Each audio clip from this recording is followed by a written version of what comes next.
Today, a resentencing trial is expected to get underway for two men accused of killing 6 people over a stolen Xbox back in 2004.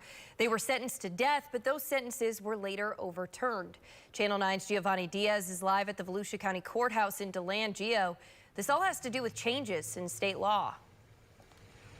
Yeah, Jamie, that's because back in the day, for a death sentence to happen, everyone in the jury needed to vote for that. But because of that change in the state law, that's no longer a requirement.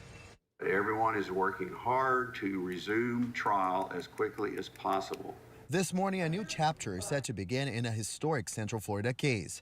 Jerome Hunter and Troy Victorino, who were sentenced to death almost 20 years ago, should soon learn their fate. In 2017, their death sentence was overturned because the jury's decision wasn't unanimous, which was a requirement in death penalty cases.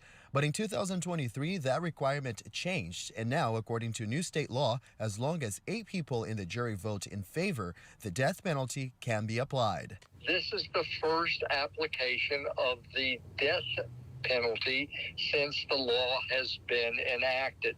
So the question of whether or not it can be applied retroactively is out there, and it wasn't before this case. Hunter and Victorino, known as the Xbox murders, were found guilty of killing 6 people back in 2004 in Deltona.